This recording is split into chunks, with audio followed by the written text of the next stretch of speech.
ಹೌದು ವೀಕ್ಷಕರೇ, big boss Gilli ಕಾವ್ಯ ಅವ್ರ ಬಗ್ಗೆ ನಿಮಗೆಲ್ಲ ಗೊತ್ತಿರ್ಬೋದು. ಬಿಗ್ ಬಾಸ್ ಗಿಲ್ಲಿ ಕಾವ್ಯ ಅವರು ಬಿಗ್ ಬಾಸಲ್ಲಿದ್ದಾಗ ಇಬ್ಬರು ಕೂಡ ಲವ್ ಮಾಡ್ತಾಯಿದ್ರು, ಪ್ರೀತಿ ಮಾಡ್ತಾಯಿದ್ರು ಅಂತೇಳಿ ಇಡೀ ಕರ್ನಾಟಕದ ಜನ ಅವ್ರನ್ನ ವಿಶೇಷವಾಗಿ ನೋಡುವಂಥ ಕ್ಷಣ ಕೂಡ ನೀವು ನೋಡಿರ್ಬೋದು. ಬಿಗ್ ಬಾಸಲ್ಲಿದ್ದಾಗ ಗಿಲ್ಲಿ ಮತ್ತು ಕಾವ್ಯ ಅವರ ನಡುವೆ ಯಾವ ರೀತಿ ಪ್ರೀತಿ ಇತ್ತು ಅಂತೇಳಿ ನೀವು ಕೂಡ ನೋಡಿರ್ಬೋದು. ಇದೇ ವಿಚಾರವಾಗಿ ಮತ್ತು ಇವರು ಹೊರಗಡೆ ಬಂದ ಮೇಲೂ ಕೂಡ ಹೀಗೆ ಜರ್ನಿ ಮುಂದುವರಿಸಿದ್ದಾರೆ. ಅವರ ಒಂದು ಪ್ರೀತಿ ಪ್ರೇಮ ಅಂತೇಳಿ ನೀವು ಕೂಡ ಹಲವಾರು ಮೀಡಿಯಾಗಳಲ್ಲಿ ಕೂಡ ನೋಡ್ತಾ ಇರ್ಬೋದು.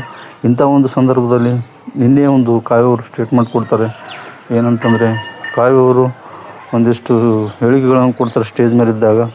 ಗಿಲ್ಲಿಯವ್ರನ್ನ ಮದುವೆ ಆಗ್ತೀನಿ ಬಿಡ್ತೀನೋ ಅದು ಗೊತ್ತಿಲ್ಲ, ಬಟ್ ಸದ್ಯಕ್ಕೆ ಅವರು ಜೊತೆ ಫ್ರೆಂಡ್ಶಿಪ್ಪಾಗಿ ನಾನು ಮುಂದುವರಿತೀನಿ ಹಾಗೆ ಹೀಗೆ ಅಂತೇಳಿ ಗಿಲ್ಲಿಯವ್ರ ಬಗ್ಗೆ ಕಾವ್ಯ ಅವರು ಹೇಳಿದ್ದಾರೆ ಅಂತಲೇ ಹೇಳ್ಬೋದು. ಇದರ ವಿಚಾರವಾಗಿ ಹಲವಾರು ಗಿಲ್ಲಿ ಫ್ಯಾನ್ಸ್ ಕೂಡ ಸಮಾಲೋಚನೆ ಮಾಡ್ತಾಯಿದ್ದಾರೆ ಅಂತಲೇ ಹೇಳ್ಬೋದು. ಕಾವ್ಯ ಅವರು ಈ ರೀತಿ ಸ್ಟೇಟ್ಮೆಂಟ್ ಕೊಟ್ಟಿರೋದಕ್ಕೆ ನಿಮಗೇನು ಅನಿಸುತ್ತೆ ವೀಕ್ಷಕರೇ? ನಮ್ಮ ಒಂದು ಚಾನಲ್ ಸಬ್ಸ್ಕ್ರೈಬ್ ಮಾಡಿ, ಲೈಕ್ ಮಾಡಿ, ಕಾಮೆಂಟ್ ಮಾಡಿ ವೀಕ್ಷಕರೇ.